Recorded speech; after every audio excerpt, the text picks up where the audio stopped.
A car's as good as dead without the electric energy from the battery.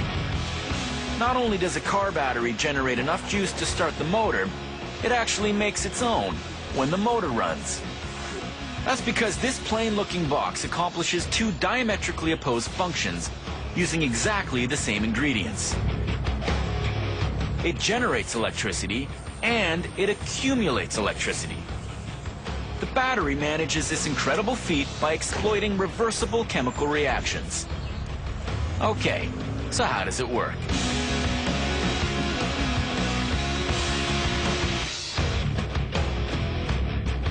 A car battery has a positive and a negative terminal.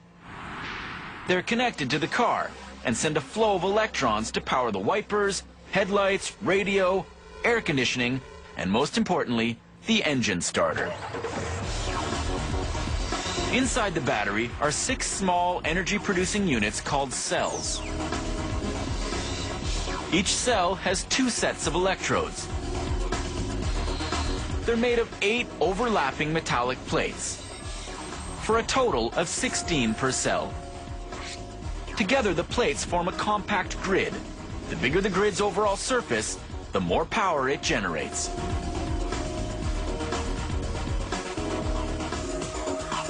The positive grid, covered in lead oxide, carries electrons in. The negative grid, covered in lead, releases electrons. The plates soak in a chemical bath. 65% water, 35% sulfuric acid. Volatile stuff. If you're not careful, a drop of it will eat through your clothes and burn off your skin. But the key to the car battery is all those powerful chemicals reacting with each other inside the cells. Reactions repeated as the battery drains. The bath of water and sulfuric acid acts as an electrolyte, a substance that conducts electricity. As the battery discharges or unloads electricity, the acid bath reacts to the chemicals on the plates. The lead covering one cell grid and the lead oxide covering the other.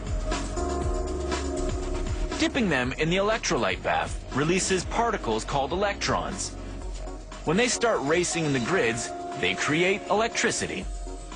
As the electrons race from the positive grid in the first cell and out the negative grid, they produce 2 volts of electricity. The lead and lead oxide covering the electrodes have been chemically transformed. And when the electrons from the first cell zoom into the second cell, they pick up another 2 volts, for a total voltage of 4. By the time the electrons charge out of the 6th cell, they have a combined voltage of 12. That's a fully loaded car battery with enough juice to power the starter and crank the engine. Once you've squeezed out all the juice to start the motor, the fuel system takes over and keeps the motor running. The car's alternator takes over the rest of the electrical chores. Time for the battery to juice itself back up. It recharges by reversing the chemical reactions. Electrons coming from the car's alternator now enter the battery through the negative grid of the cells and come out the positive side. The chemicals on the grids go back to normal, and the battery is recharged and ready to put out another 12 volts of electricity. That is, unless you happen to leave the car lights on overnight. In that case, the chemical reactions move in one direction, draining the battery, which never gets a chance to recharge itself. The inevitable result is a dead battery.